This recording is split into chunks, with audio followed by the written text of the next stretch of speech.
da euforia y alucinaciones, o sea, la gente se pone muy activa e incluso se le conoce como el gas de la risa porque causa que las personas se rían. Entonces, el óxido nitroso es, se le conoce como gas de la risa. Es de baja potencia porque vimos que su MAC era muy alto, por lo que no se utiliza solo. Entonces yo les había dicho que si ustedes en lo que había, en la lectura que yo les había dejado en Perusal se habían dado cuenta que ahí hablan de los otros inhalados con o sin óxido nitroso, porque generalmente pues el óxido nitroso se va a utilizar junto con otro anestésico inhalado. Eh, vamos a... Juan José Tavarini.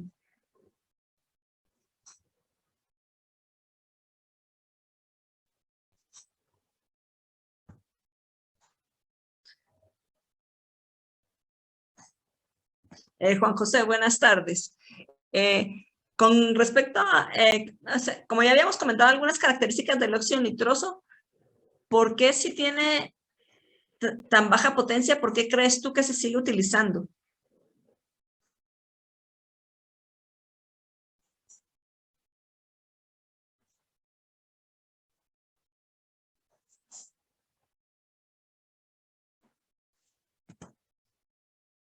Por su practicidad.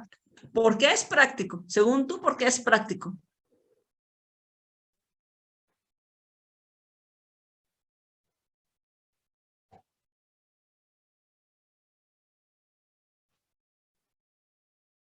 ¿Es más accesible económicamente? Ah, no, ahí sí, vamos a ver después que hay algunos anestésicos que son más, y es de acción rápida. Eso ya vamos mejor.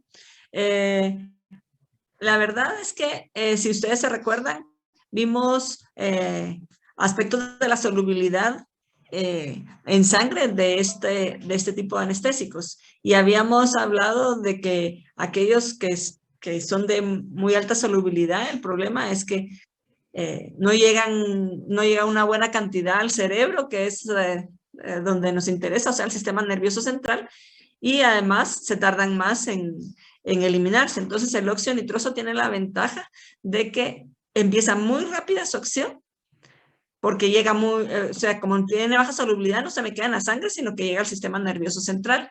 Y también por esa misma razón se elimina rápido. Por eso es que se sigue utilizando óxido nitroso, porque solo con ver su CAM o su MAC tan alto, es un riesgo muy grande. Así fuera muy económico, las personas se tiene el riesgo, pero se utiliza, se sigue utilizando y lo utilizan mucho en intervenciones odontológicas porque se alcanza rápido la anestesia y se elimina rápido. Y generalmente las intervenciones odontológicas son cortas. Entonces se necesita, pues que por alguna razón se necesita una anestesia general en una intervención odontológica, pero también se necesita pues que la persona se recupere pronto, porque generalmente en esas intervenciones odontológicas ustedes no ven que las personas se queden en hospital, a menos de que fuera operación así muy grande, pero ni así. Generalmente son intervenciones quirúrgicas ambulatorias, o sea, la persona llega, lo anestesian, le hacen lo que le tienen que hacer, se despierta y ya se va a su casa. Entonces, por eso es que el óxido nitroso se sigue utilizando, pero nunca solo, ¿verdad? Siempre en combinación con otros anestésicos. Eh, una de las desventajas del óxido nitroso es que inactiva la metionina sintetasa, que es enzima dependiente de vitamina B12. Y entonces, por ello se debe utilizar en precaución con embarazadas y con personas con deficiencia de vitamina B12.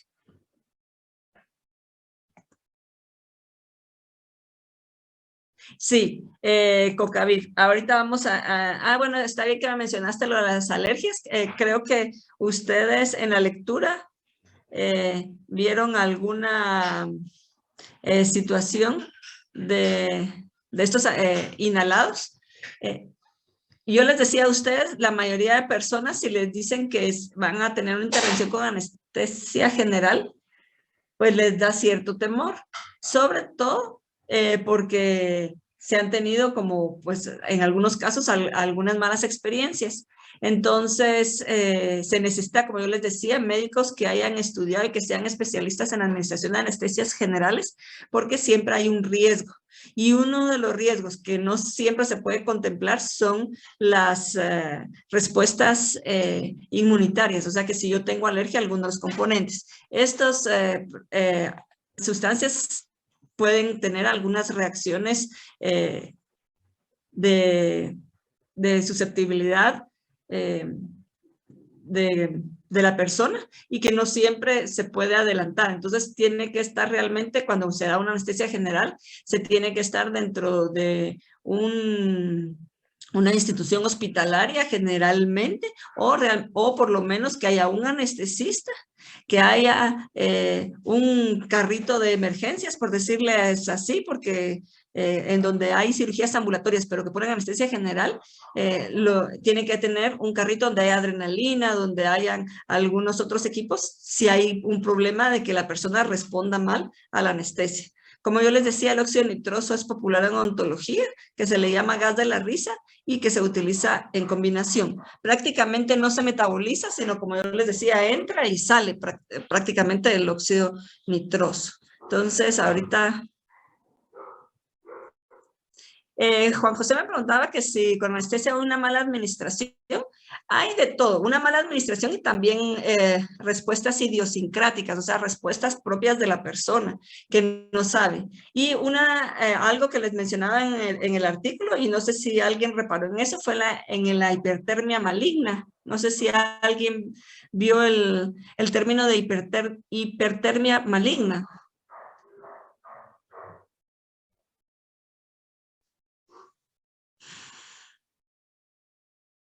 ¿Qué dicen? ¿Alguien lo leyó?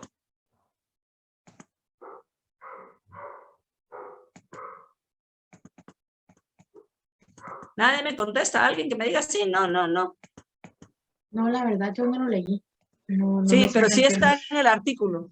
Ah, bueno. Cuando hablamos del alotano, el alotano es otro de los anestésicos inhalados, que es un líquido, pero que al administrarlo, como se usa un equipo especial, pues estos son líquidos que entran a un equipo ya especializado y se convierte en gas, por eso es que son inhalados. Entonces, con el alotano y con algunos otros anestésicos inhalados, pueden haber reacciones de hipertermia maligna en ciertos individuos que son susceptibles. Y por eso yo les digo, si a ustedes les van a poner una anestesia general, pues no siempre sabe cómo va a responder uno. En este caso hay aumento de la temperatura corporal, taquicardia, taquipnea, acidosis y rhabdomiólisis. Entonces, sí, Janice me estaba escribiendo que aumenta la temperatura, sí, esa es la hipertermia maligna, por eso es que se llama así. Y generalmente esto es algo idiosincrático, o sea, es algo que no todas las personas son susceptibles a sufrirlo, pero sí, y aunque no se ve tan seguido, uno no sabe si es el que le tocó la lotería. Generalmente se da en personas con un desorden genético hereditario de carácter autosómico dominante del nivel del cromosoma 19. Entonces, eso es lo que son personas que pues ya tienen esa predisposición por ese desorden genético. Y por eso es que es tan importante en que cuando se administra una anestesia general haya personal que pueda intervenir, médicos que puedan intervenir para que la persona no vaya a tener algún problema mayor. Entonces, entre los otros que habíamos visto, que son inhalados, está el metoxiflurano, bueno, que ustedes leyeron, el enflurano, isoflurano, desflurano, sevoflurano, óxido nitroso, que ya habíamos hablado, y como yo les decía, la ventaja es la inducción y recuperación rápida, y se reserva como un agente coadyuvante por el MAC tan alto. Es un peligro si se usara solo, prácticamente se podría matar a la persona. Y otro de los gases que ahí sí no se los mencionan, no me recuerdo que no está mencionado, es el xenón. Ustedes conocen el xenón porque es de los gases nobles. Me imagino que cuando estudiaron química, la tabla periódica y los gases nobles, el xenón les aparecía en esos gases nobles. Este es, como ustedes saben, gas inerte. Tiene la ventaja de no ser inflamable, no es explosivo. Porque ustedes ya saben, por ser gas noble, la última capa está completa y por lo tanto es inerte, ya no reacciona, ¿verdad? Forma dipolos inducidas con moléculas biológicas en presencia de sitios catiónicos. Tiene bajo coeficiente de partición sangre-gas y por lo tanto tiene una inducción y una recuperación rápida. ¿Cuál es la desventaja? Ahí sí vamos con Juan José que me decía se usa el óxido nitroso porque es más accesible económicamente. Sí, el xenón sí no es accesible económicamente porque su producción es baja y cara. Entonces, yo creo que aquí en Guatemala pues no sé, nadie ha utilizado xenón. Tiene la gran ventaja que tiene pocos efectos adversos, amigable con el medio ambiente y ausencia de metabolitos, por lo que se ha vuelto un interés para desarrollarlo. Entonces, ustedes pueden encontrar artículos, pues ya no es tan reciente, en 2004, de que el xenón es un gas que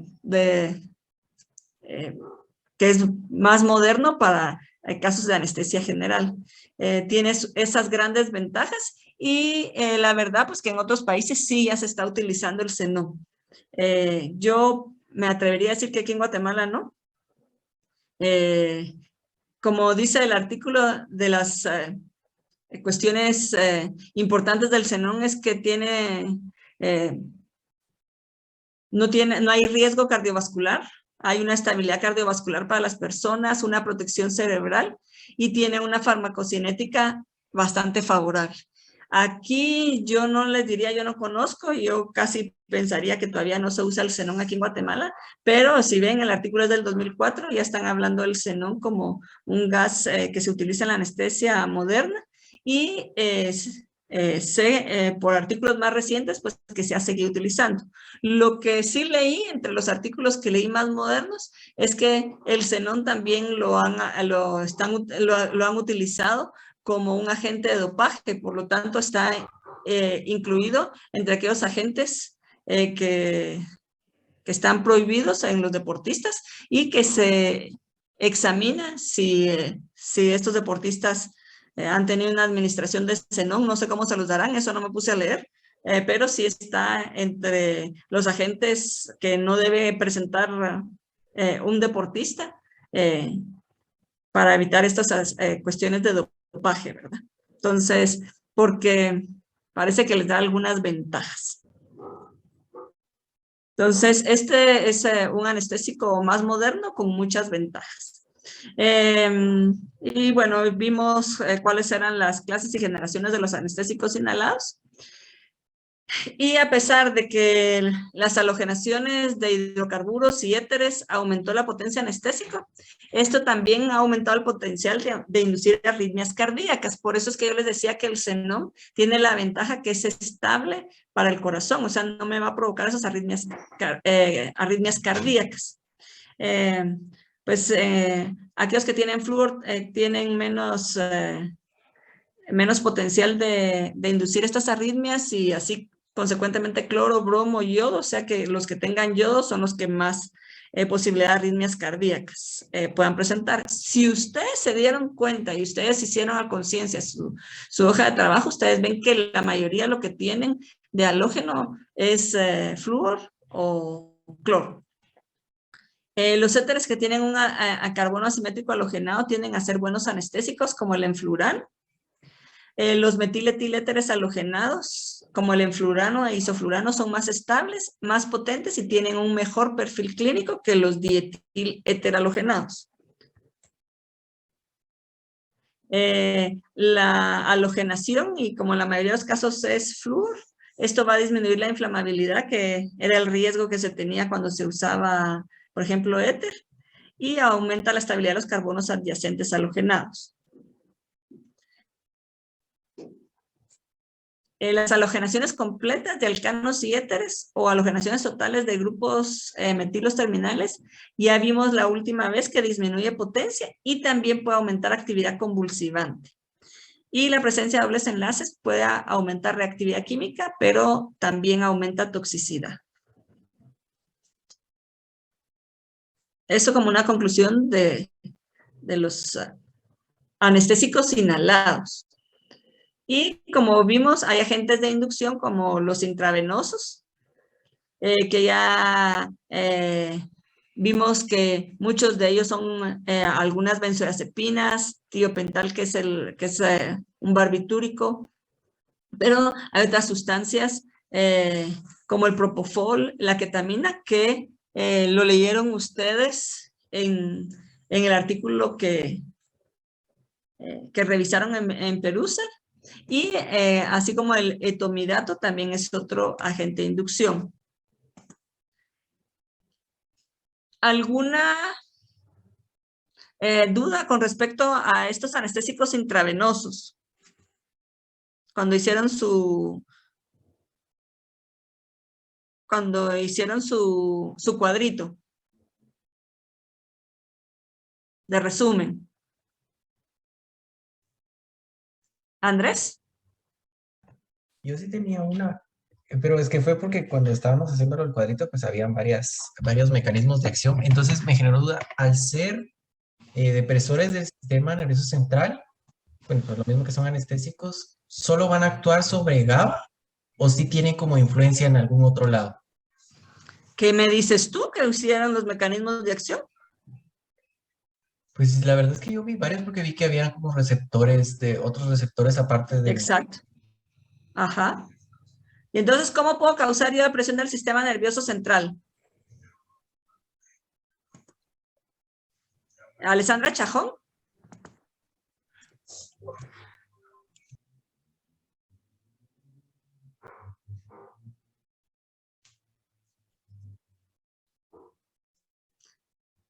Alessandra, así ya me contestó. Bueno, Yanis, no, perdón, Hans, bloqueo de canales iónicos. Sí, bloqueo de canales iónicos. ¿Y cómo es eso, Hans? Estamos hablando de anestésicos generales.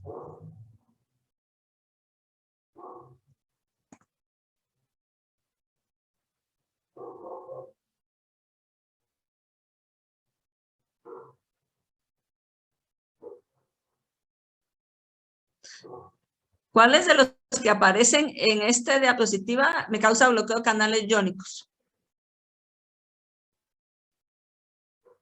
Buenas noches. ¿Sí? Es que no se traba. Es que yo leí en algunos que parte de su mecanismo de acción era que se unían a canales y cambiaban la conformación y así evitaban que se dieran las polarizaciones y deprimían el sistema. En algunos, Esos pero son no en los todos. anestésicos intravenosos. Evelyn. Yo recuerdo que para los intravenosos, la mayoría interactúa con GABA. Ajá. Y ese era el Y al mecanismo general de los... Al interactuar con GABA, promueve la hiperpolarización de la membrana porque abre canales de cloro. Pues al menos Ajá. ese era el mecanismo general que describía el documento. Exacto, pero les mencionaba también algunos que son otro mecanismo. Vamos a ver. Alessandra como que se desapareció. Gabriela Rack.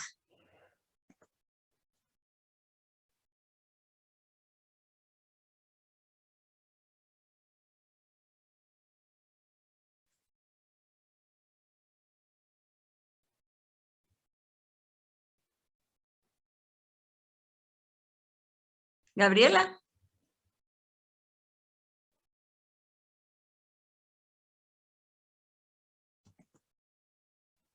La verdad no entendí bien eso. ¿Qué es lo que no entendiste? ¿Cómo es la acción de los anestésicos intravenosos?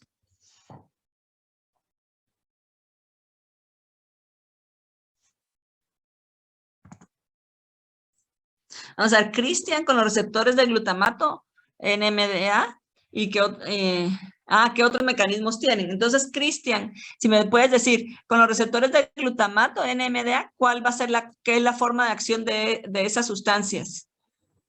¿Y cuál sería el ejemplo?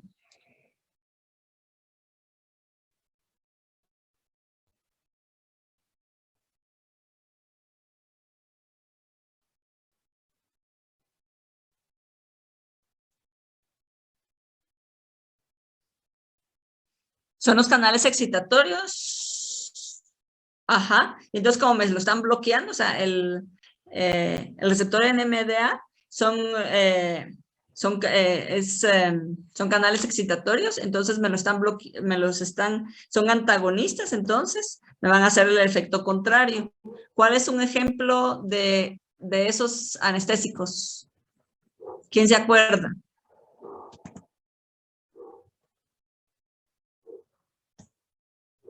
Acuérdense que el martes tienen su parcial ustedes. ¿No han estudiado? La ketamina, bien, Cristian. Y Julie también, la ketamina. La ketamina es uno de los ejemplos que tiene un mecanismo diferente, por eso es que yo les hice en la hojita, yo les decía que me pusieran el mecanismo de acción. Y las desmedetomidinas, bien Fátima, actúan sobre los receptores adrenérgicos y disminuyen la liberación de noradrenalina, porque actúan sobre el receptor alfa-2 adrenérgico. Sí, Jocelyn, pero hay muchas tareas y trabajos, sí, pero hay que irlos haciendo y más o menos fijando la información, porque para eso son las tareas y los trabajos, para que vayan fijando la información. Entonces, los intravenosos, como yo les decía, se utilizan en combinación para complementar anestesia general, para mantener la anestesia general. Ya lo vimos la vez pasada, proveer sedación, controlar presión arterial y proteger el cerebro. Como estábamos viendo en los anestésicos inhalados, pues hay ciertos riesgos de esos compuestos, entonces no los vamos a usar solos. Esa es otra de las ventajas del xenón, que protege al cerebro. En cambio, otros pueden haber cierto riesgo y por eso es que no se usan todo el tiempo para mantener dormida a las personas, sino que se complementan con otros productos.